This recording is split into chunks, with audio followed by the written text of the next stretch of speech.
Hello, we're back for the first time since Kugel ended. I'm just gonna sit tight for a minute and get, set up and ready to go.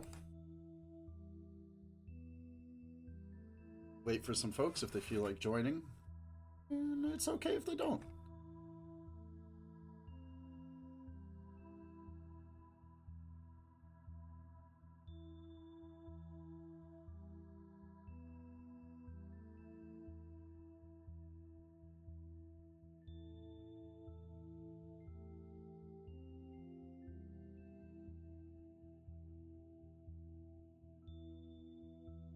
I intended to start like 15 to 20 minutes ago, but I really, I really had to buy a slice of pizza and a six-pack of cheap beer.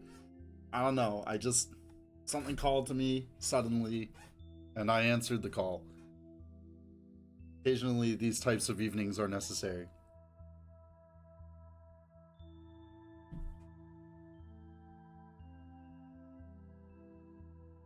I've trapped my cat in the room with me because if I leave the door open, it will not sound as good, and also he will come in and out all the time. And if I close the door with him outside, the same will happen.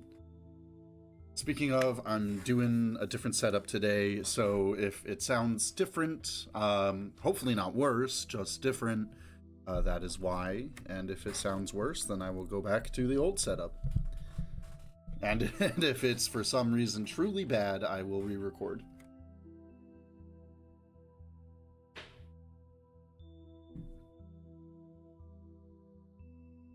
The Night of the Long Knives is a bit of a genre departure from what we've been reading recently, at least as far as Kugel goes. Maybe a little bit more in line with genre-wise, I don't know, Fallout is the vibe, I would say. I just thought of, speaking of apocalyptic media, I have this film I really like. I don't know if I'd venture so far as to say it's truly like a good movie, but I love the movie Salute of the Jugger, or The Blood of Heroes, depending on where it's released, with Rutger Hauer, Joan Chen. It's like a post-apocalyptic sports movie. They play this game called Jugger. It's a blood sport, and there's a sort of a ball, a dog's skull, and each team has a jugger on the team who has to run the skull to the other side of the field and put it on a stake, while the members, the rest of the members of each team, attack and defend the juggers, respectively. It's a ridiculous movie. It's great. I love it.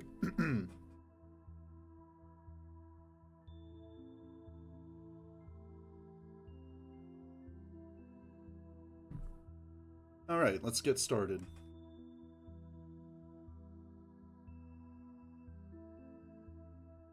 This is our first public domain read. I mean, now that I know how it works when it comes to getting stuff taken down, thanks to the takedowns on Le Guin, I'm a little less wary, so it's a chance I'll return to some select Jack Vance books, maybe another Coulter book, we'll see. Alright, let's get down to it. The Night of the Long Knives by Fritz Leiber. Sorry, but this is also the first time I'm reading without a physical book in front of me. This feels weird. I don't really do e-readers. I always do books in hand. Just like how they feel. Alright. Chapter 1. Start with a quote. Any man who saw you, or even heard your footsteps, must be ambushed, stalked, and killed, whether needed for food or not. Otherwise, so long as his strength held out, he would be on your trail. From the 25th Hour by Herbert Best.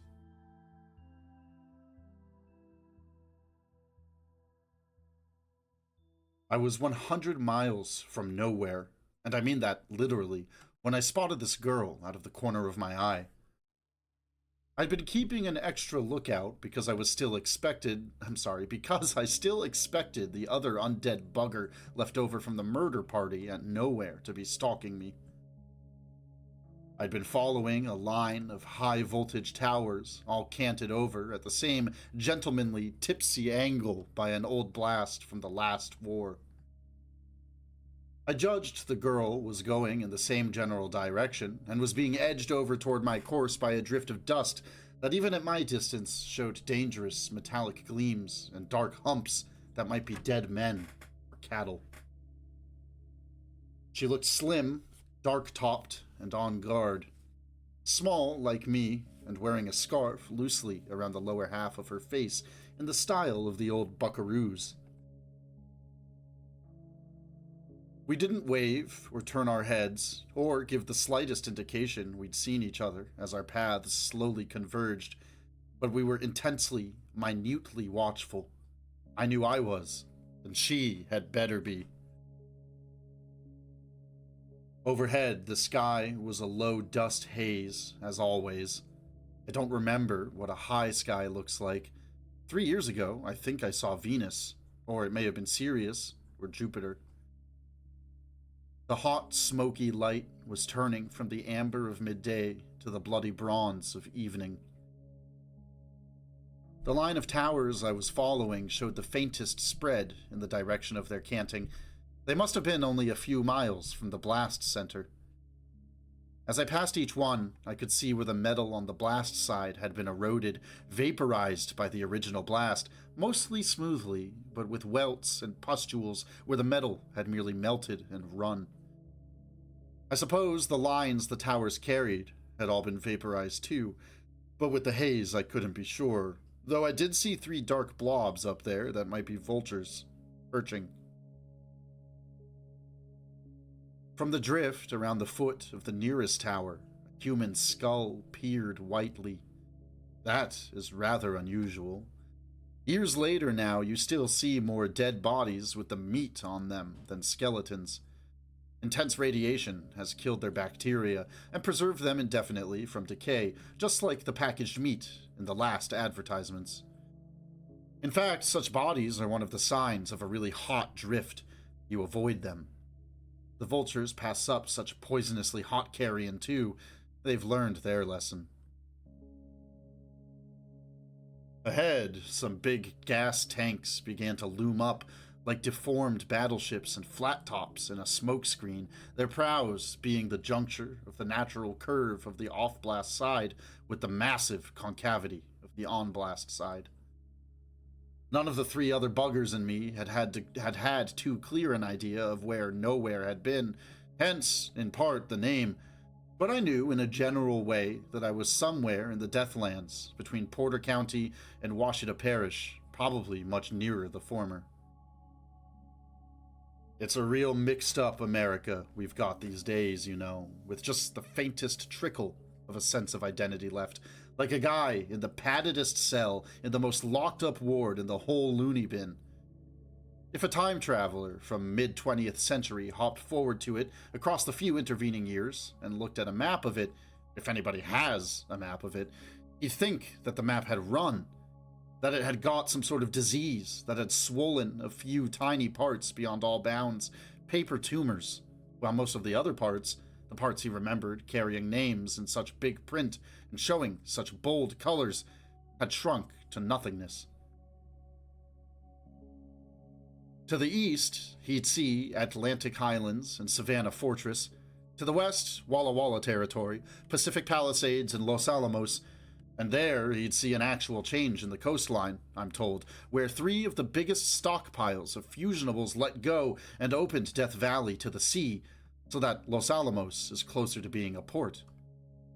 Centrally, he'd find Porter County and Manteno Asylum surprisingly close together near the Great Lakes, which are tilted and spilled out a bit toward the southwest with the big quake.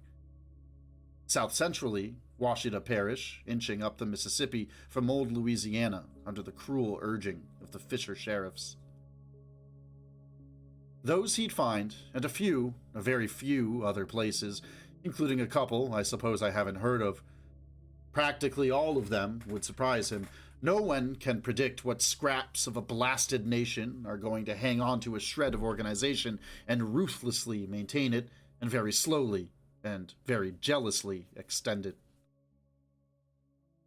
But, biggest of all, occupying practically all the map, reducing all those swollen localities I've mentioned back to tiny blobs, bounding most of America and thrusting its jetty pseudopods everywhere, he'd see the great ink blot of the Deathlands.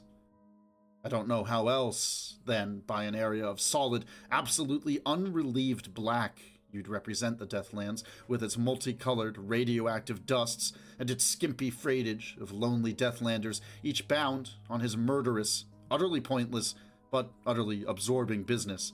An area where names like Nowhere, It, Anywhere, and The Place are the most natural thing in the world, when a few of us decide to try to pad down together for a few nervous months or weeks.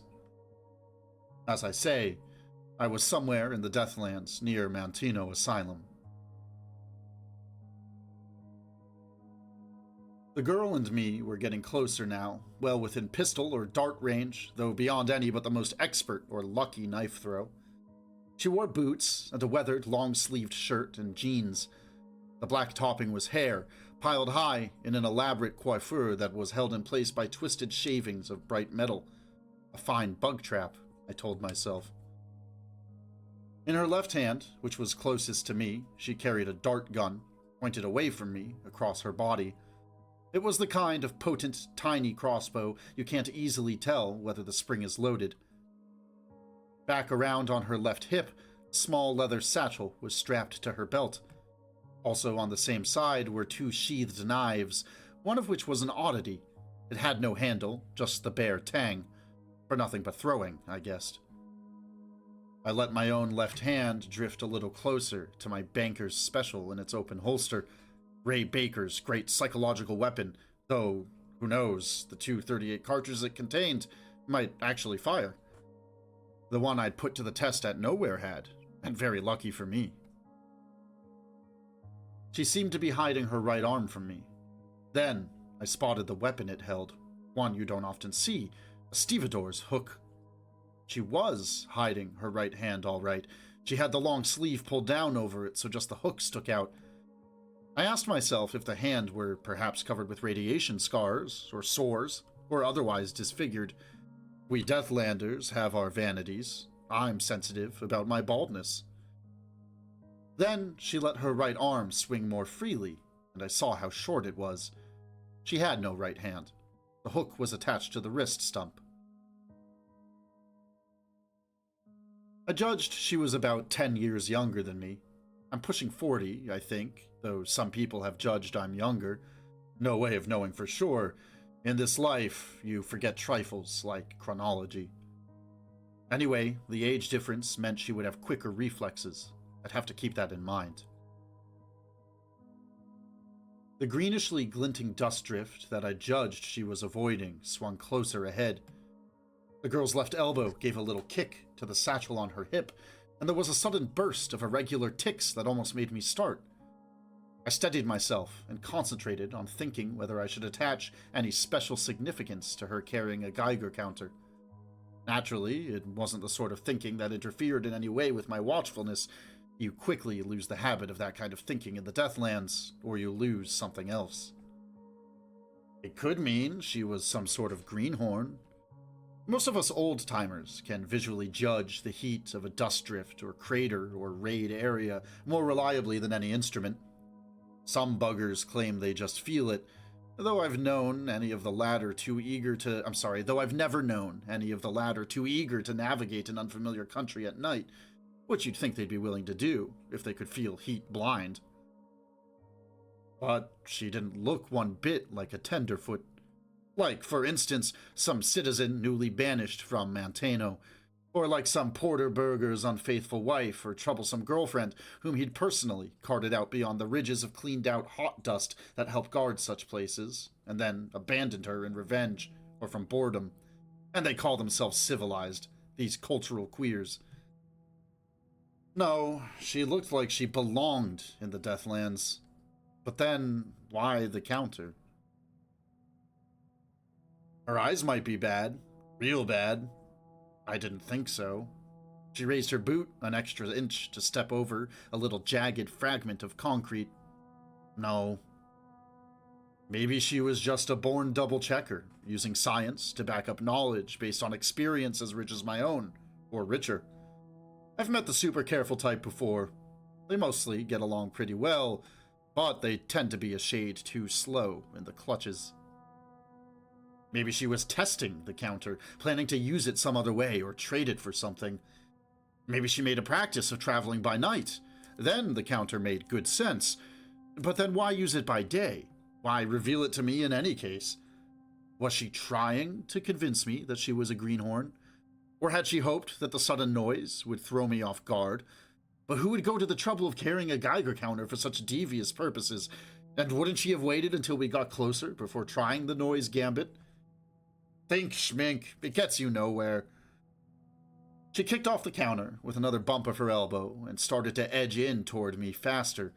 I turned the thinking all off and gave my whole mind to watchfulness.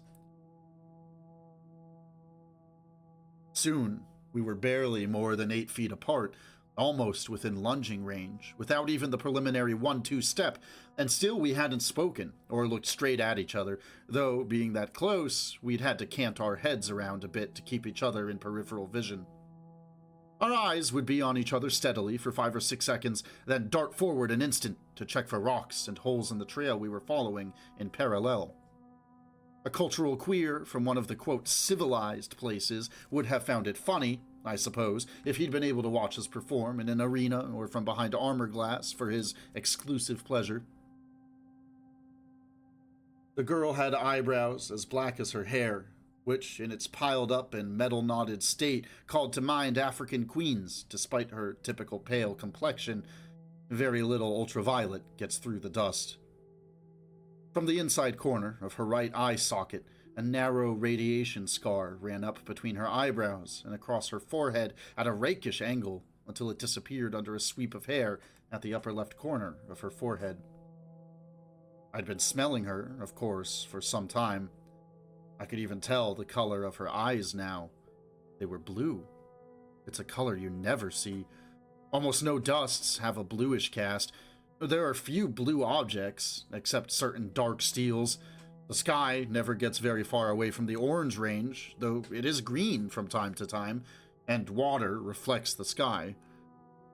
Yes, she had blue eyes and that jaunty scar, blue eyes and that jaunty scar and a dart gun, and a steel hook for a right hand, and we were walking side by side, 8 feet apart, not an inch closer, still not looking straight at each other, still not saying a word, and I realized that the initial period of unadulterated watchfulness was over, that I'd had adequate opportunity to inspect this girl and size her up, and that night was coming on fast, and here I was, once again, back with the problem of the two urges.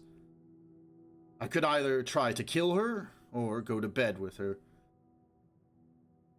I know that at this point, certain cultural queers, and certainly our imaginary time traveler from mid-20th century, would make great noise about not understanding and not believing in the genuineness of the simple urge to murder that governs the lives of us Deathlanders. Like detective story pundits, they would say that a man or woman murders for gain, or concealment of crime, or from thwarted sexual desire, or outraged sexual possessiveness, and maybe they would list a few other rational motives, but not, they would say, just for the simple sake of murder, for the sure release and relief it gives, for the sake of wiping out one recognizable bit more, the closest bit we can, since those of us with the courage or lazy rationality to wipe out ourselves have long since done so. Wiping out one recognizable bit more of the whole miserable, unutterably disgusting human mess. Unless, they would say, a person is completely insane, which is actually how all outsiders view us Deathlanders. They can think of us in no other way. I guess cultural queers and time travelers simply don't understand, though to be so blind it seems to me that they have to overlook much of the history of the last war and of the subsequent years, especially the mushrooming of crackpot cults with a murder tinge. The werewolf gangs, the berserkers and the muckers, the revival of Shiva worship and the Black Mass, the machine wreckers, the kill the killers movements, the new witchcraft, the unholy creepers, the unconsciousers, the radioactive blue gods and rocket devils of the Adamites, and a dozen other groupings of clearly prefiguring Deathlander psychology. Those cults had all been as unpredictable as Thuggee or the Dancing Madness of the Middle Ages or the Children's Crusade, yet they had happened just the same. But cultural queers are good at overlooking things. They have to be, I suppose. They think their humanity growing again. Yes, despite their laughable warpedness and hysterical crippledness, they actually believe, each howlingly different community of them, that they're the new Adams and Eves. They're all excited about themselves, and whether or not they wear fig leaves, they don't carry with them 24 hours a day like us Deathlanders do, the burden of all that was forever lost. Since I've gone this far, I'll go a bit further and make the paradoxical admission that even us Deathlanders don't really understand our urge to murder. Oh, we have our rationalizations of it, just like everyone has of his ruling passion. We call ourselves junkmen, scavengers, gangrene surgeons. We sometimes believe we're doing the person we kill the ultimate kindness, yes, and get slobbery tearful about it afterwards.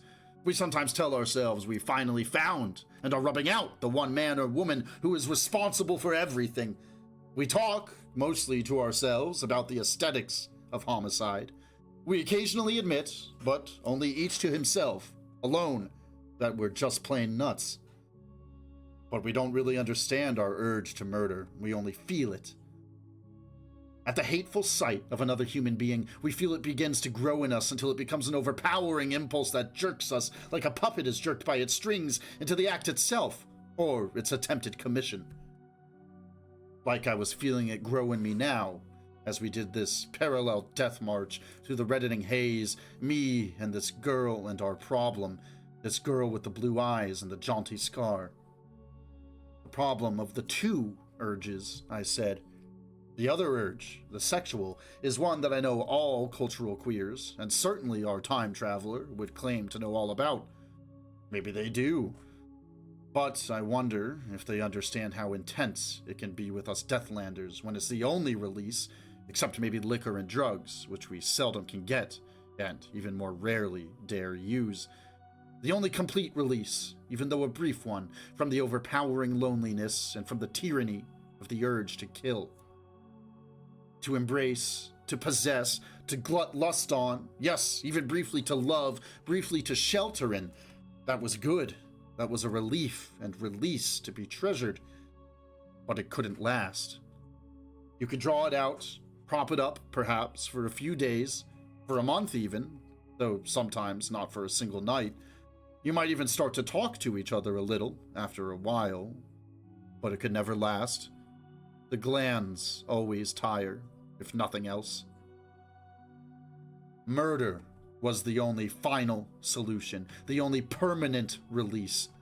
Only us Deathlanders know how good it feels.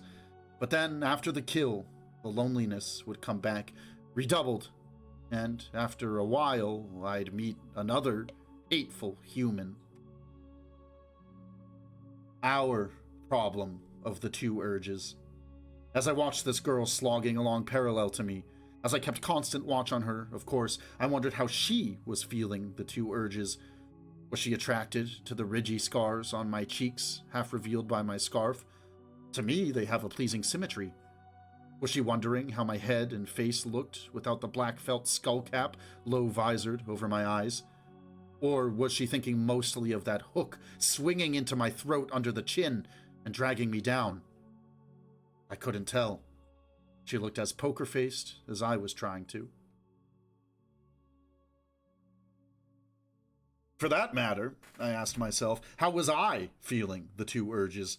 How was I feeling them as I watched this girl with the blue eyes and the jaunty scar and the arrogantly thinned lips that asked to be smashed and the slender throat? And I realized that there was no way to describe that, not even to myself.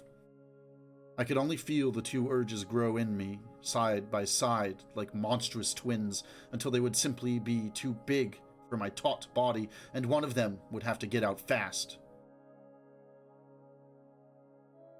I don't know which one of us started to slow down first.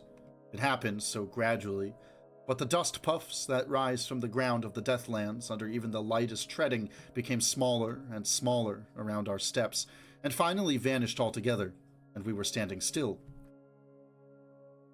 Only then did I notice the obvious physical trigger for our stopping. An old freeway ran at right angles across our path. The shoulder by which we'd approached it was sharply eroded, so that the pavement, which even had a shallow cave eroded under it, was a good 3 feet above the level of our path, forming a low wall. From where I'd stopped, I could almost reach out and touch the rough-edged, smooth-topped concrete. So could she. We were right in the midst of the gas tanks now.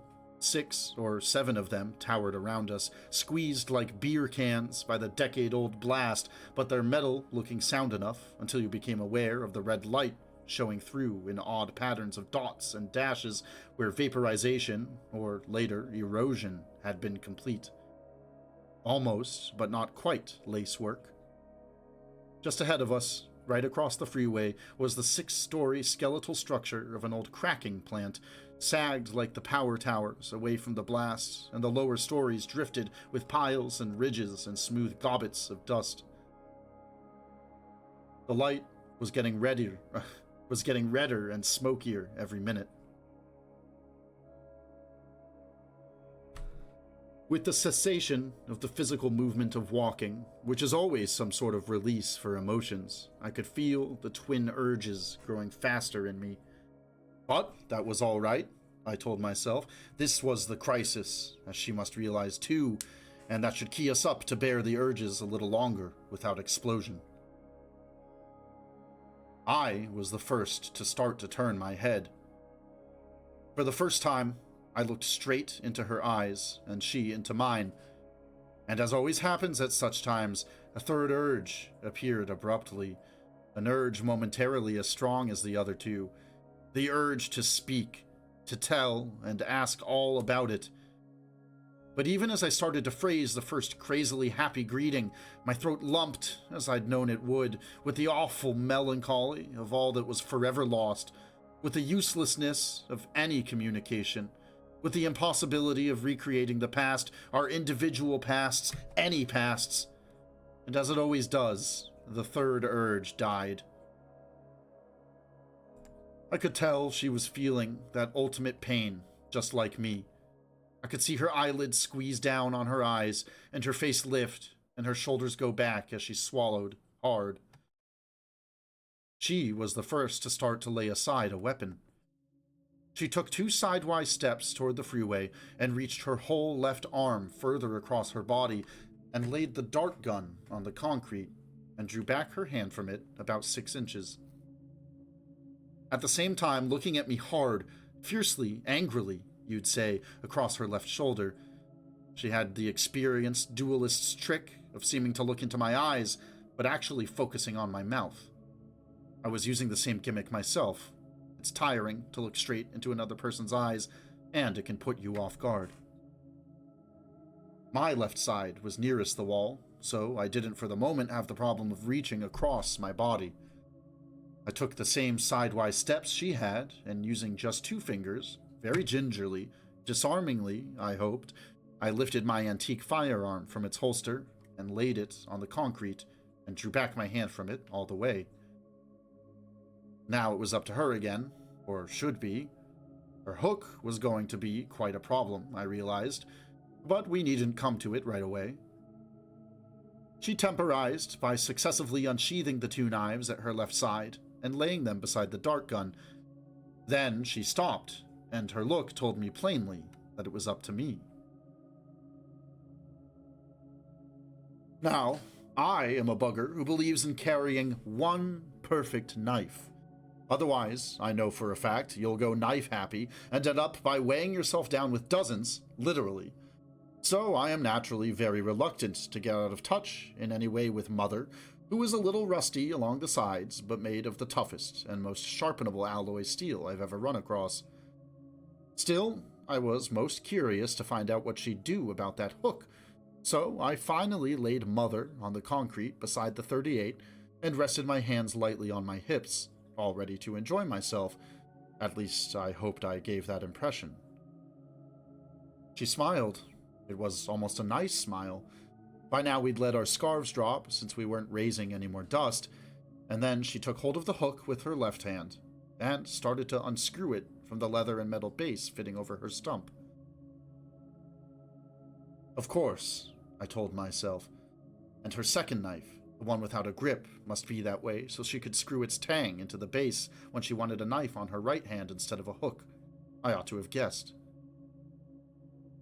I grinned my admiration of her mechanical ingenuity and immediately unhitched my knapsack and laid it beside my weapons. Then a thought occurred to me. I opened the knapsack, and moving my hand slowly and very openly so she'd have no reason to suspect a ruse, I drew out a blanket, and trying to show her both sides of it in the process, as if I were performing some damned conjuring trick, dropped it gently on the ground between us. She unsnapped the straps on her satchel that fastened it to her belt and laid it aside, and then she took off her belt too, slowly drawing it through the wide loops of weathered denim. Then she looked meaningfully at my belt. I had to agree with her. Belts, especially heavy-buckled ones like ours, can be nasty weapons. I removed mine. Simultaneously, each belt joined its corresponding pile of weapons and other belongings.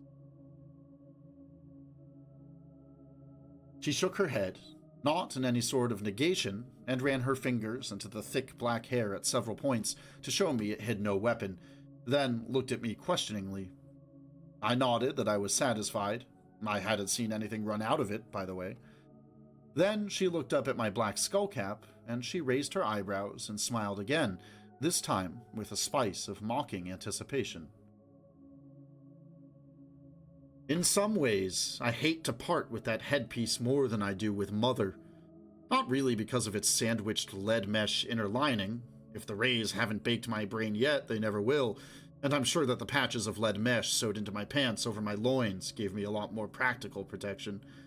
But I was getting real attracted to this girl by now, and there are times when a person must make a sacrifice of his vanity. I whipped off my stylish black felt and tossed it on my pile, and dared her to laugh at my shiny egg top. Strangely, she didn't even smile. She parted her lips and ran her tongue along the upper one. I gave an eager grin in reply, an incautiously wide one, and she saw my plates flash. My plates are something rather special, though they are by no means unique. Back toward the end of the last war, when it was obvious to any realist how bad things were going to be, though not how strangely terrible, a number of people like myself had all their teeth jerked and replaced with durable plates. I went some of them one better. My plates were stainless steel biting and chewing ridges, smooth, continuous ones that didn't attempt to copy individual teeth. A person who looks closely at a slab of chewing tobacco, say, I offer him, will be puzzled by the smoothly curved incision, made as if by a razor blade mounted on the arm of a compass. Magnetic powder buried in my gums makes for a real nice fit. This sacrifice was worse than my hat and Mother combined, but I could see the girl expected me to make it and would take no substitutes, and in this attitude I had to admit that she showed very sound judgment, because I keep the incisor parts of those plates filed to razor sharpness. I have to be careful about my tongue and lips, but I figure it's worth it. With my dental scimitars, I can, in a wink, bite out a chunk of throat and windpipe and jugular, though I've never had occasion to do so yet. For the first minute, it made me feel like an old man, a real dodderer, but by now the attraction this girl had for me was getting irrational. I carefully laid the 2 plates on top of my knapsack. In return, as a sort of reward, you might say, she opened her mouth wide and showed me what was left of her own teeth, about 2/3 of them, a patchwork of tartar and gold. We took off our boots, pants, and shirts, she watching very suspiciously. I knew she'd been skeptical of my carrying only 1 knife. Oddly, perhaps, considering how touchy I am about my baldness, I felt no sensitivity about revealing the lack of hair on my chest, and in fact, a sort of pride in displaying the slanting radiation scars that have replaced it, though they are crawling keloids of the ugliest, bumpiest sort. I guess to me such scars are tribal insignia, 1 man and 1 woman tribes, of course, No question but that the scar on the girl's forehead had been the first focus of my desire for her, and it still added to my interest. By now, we weren't staying as perfectly on guard, or watching each other's clothing for concealed weapons as carefully as we should. I know I wasn't. It was getting dark fast, there wasn't much time left, and the other interest was simply becoming too great. We were still automatically careful about how we did things. For instance, the way we took off our pants was like ballet, simultaneously crouching a little on the left foot and whipping the right leg out of its sheath in one movement, all ready to jump without tripping ourselves if the other person did anything funny, and then skinning down the left pants leg with a movement almost as swift. But, as I say, it was getting too late for perfect watchfulness. In fact, for any kind of effective watchfulness at all. The complexion of the whole situation was changing in a rush. The possibilities of dealing or receiving death, along with the chance of the minor indignity of cannibalism, which some of us practice, were suddenly gone. All gone. It was going to be all right this time, I was telling myself. This was the time it would be different. This was the time love would last. This was the time lust would be the firm foundation for understanding and trust. This time, there would be really safe sleeping. This girl's body would be home for me, a beautiful, tender, and exhaustively exciting home, and mine for her, for always. As she threw off her shirt, the last darkly red light showed me another smooth, slantwise scar, this one around her hips, like a narrow girdle that has slipped down a little on one side.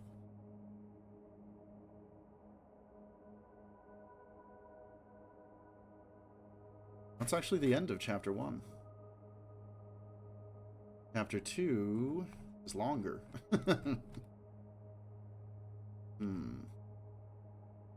I'm gonna keep going. I'm feeling it.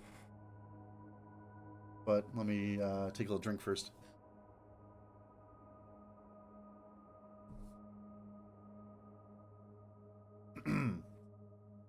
Chapter 2. Murder most foul, as in the best it is, but this most foul, strange, and unnatural. Hamlet. When I woke, the light was almost full amber, and I could feel no flesh against mine, only the blanket under me.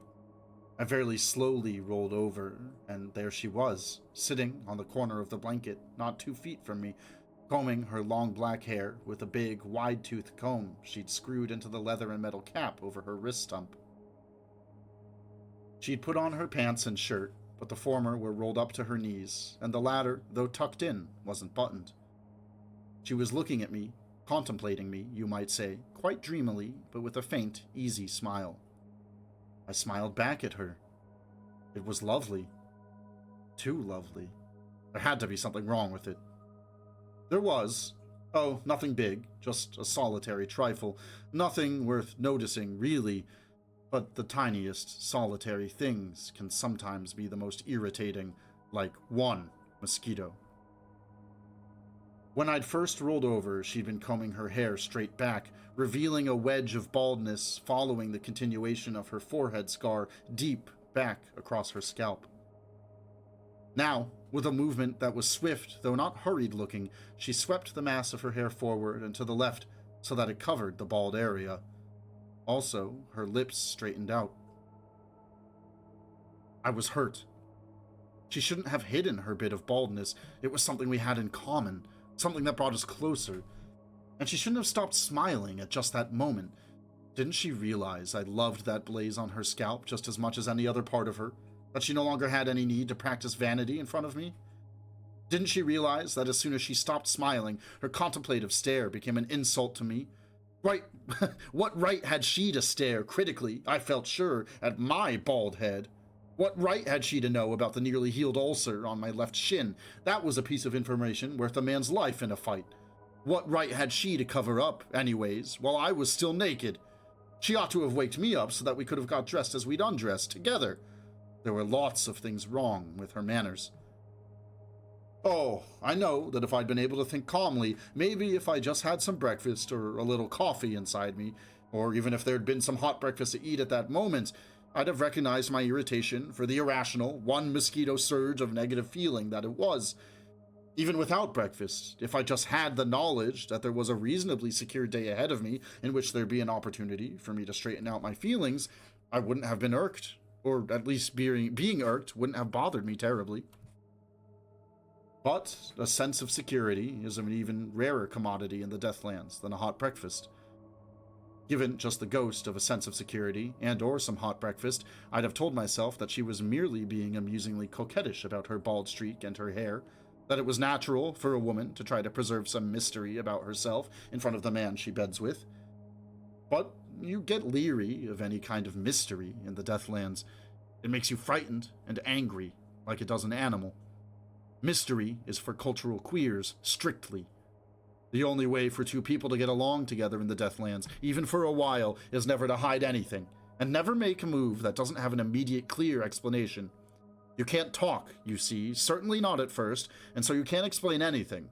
Most explanations are just lies and dreams anyway, so you have to be doubly careful and explicit about everything you do. This girl wasn't being either. Right now, on top of her other gaucheries, she was unscrewing the comb from her wrist, an unfriendly, if not quite hostile act, as anyone must admit. Understand, please, I wasn't showing any of these negative reactions of mine any more than she was showing hers, except for her stopping smiling. In fact, I hadn't stopped smiling. I was playing the game to the hilt. But inside me, everything was stewed up, and the other urge had come back, and presently it would begin to grow again. That's the trouble, you know, with sex as a solution to the problem of the two urges. It's fine while it lasts, but it wears itself out, and then you're back with urge number one, and you have nothing left to balance it with. Oh, I wouldn't kill this girl today. I probably wouldn't seriously think of killing her for a month or more, but old urge number one would be there and growing, mostly undercover all the time. Of course, there were things I could do to slow its growth. Lots of little gimmicks, in fact. I was pretty experienced at this business. For instance, I could take a shot at talking to her pretty soon. For a catchy starter, I could tell her about Nowhere, how these 5 other buggers and me found ourselves independently skulking along after the scavenging expedition from Porter, how we naturally joined forces in that situation, how we set a pitfall for their alky-powered jeep and wrecked it and them, and how, when our haul turned out to be unexpectedly big, the 4 of us left from the kill, chummied up and padded down together, and amused each other for a while, and played games, you might say. Why, at one point, we even had an old crank phonograph going, and read some books. And of course, how, when the loot gave out, and the fun wore off, we had our murder party. And I survived along with, I think, a bugger named Jerry. At any rate, he was gone when the blood stopped spurting, and I'd had no stomach for tracking him, though I probably should have. And, in return, she could tell me how she had killed off her last set of girlfriends, or boyfriends, or friend, or whatever it was. After that, we could have a go at exchanging news, rumors, and speculations about local, national, and world events. Was it true that the Atlantic Highlands had planes of some sort, or were they from Europe? Were they actually crucifying the Deathlanders around Walla Walla, or only nailing up their dead bodies as dire warnings to others such? Had Mantino made Christianity compulsory yet, or were they still tolerating Zen Buddhists? Was it true that Los Alamos had been completely wiped out by plague, but the area taboo to Deathlanders because of the robot guards they'd left behind? Metal guards 8 feet tall who tramped across the white sands, wailing. Did they still have free love in Pacific Palisades?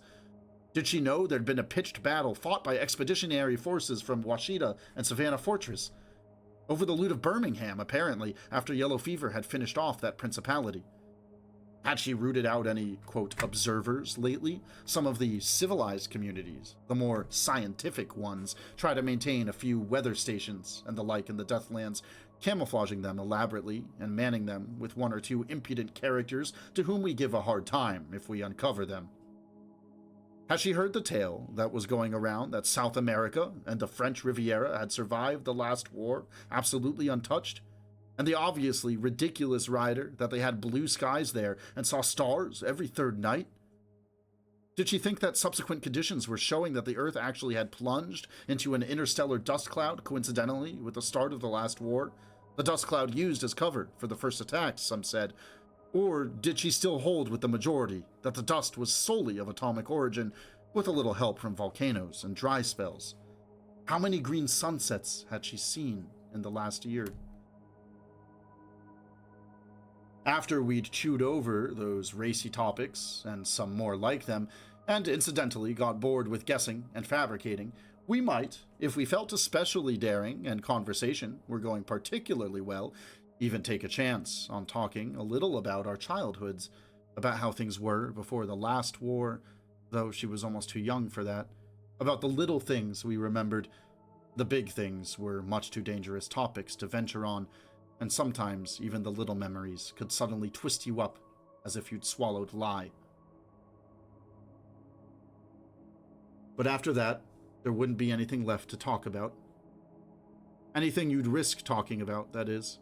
For instance, no matter how long we talked, it was very unlikely that we'd either of us tell the other anything complete or very accurate about how we lived from day to day, about our techniques of surviving and staying sane, or at least functional. That would be too imprudent. It would go too much against the grain of any player of the murder game. Would I tell her, or anyone, about how I worked the ruses of playing dead and disguising myself as a woman, about my trick of picking a path just before dark and then circling back to it by a pre-surveyed route, about the chess games I played with myself, about the bottle of green, terribly hot-looking powder I carried to sprinkle behind me to bluff off pursuers? A fat chance of my revealing things like that. And, when all the talk was over, what would it have gained us? Our minds would be filled with a lot of painful stuff better kept buried, meaningless hopes, scraps of vicarious living in cultured communities, memories that were nothing but melancholy given concrete form. The melancholy is easiest to bear when it's diffused background for everything, and all garbage is best kept in the can. Oh yes, our talking would have gained us a few more days of infatuation, of phantom security, but those we could have, almost all of them at any rate, without talking. For instance, things were smoothing over already between her and me again, and I no longer felt quite so irked.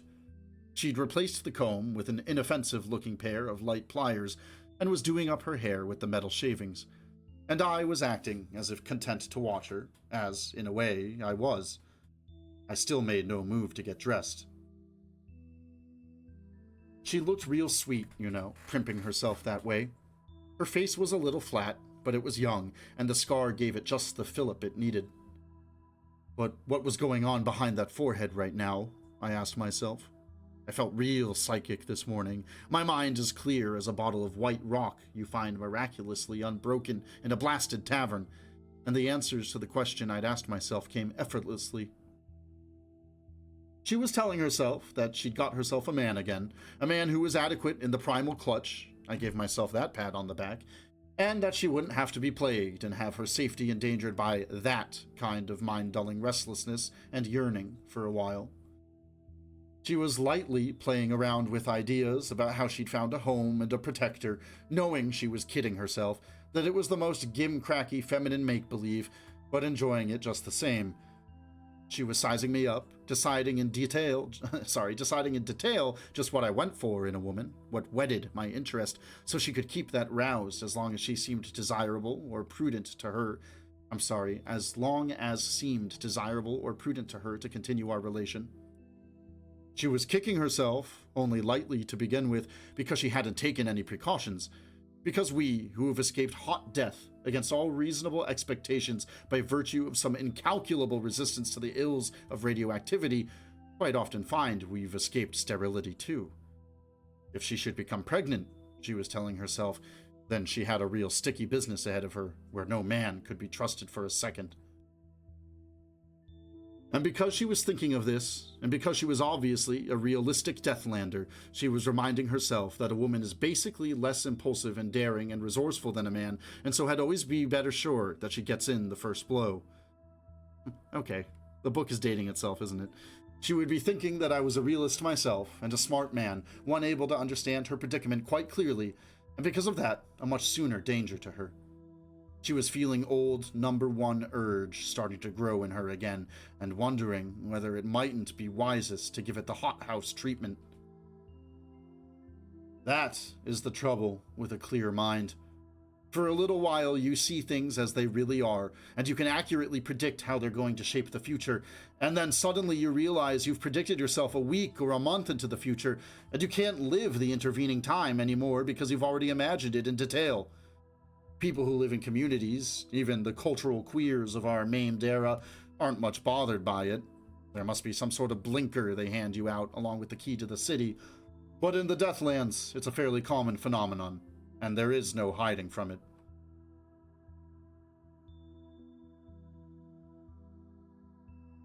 Me and my clear mind. Once again, it had done me out of days of fun, changed a thoroughly explored love affair into a one-night stand. Oh, there was no question about it. This girl and I were finished, right this minute, as of now, because she was just as psychic as I was this morning, and had sensed every last thing I'd been thinking. With a movement smooth enough not to look rushed, I swung into a crouch. She was on her knees faster than that, her left hand hovering over the little set of tools for her stump, which, like any good mechanic, she lined up neatly on the edge of the blanket. The hook, the comb, the long telescoping fork, a couple of other items, and the knife.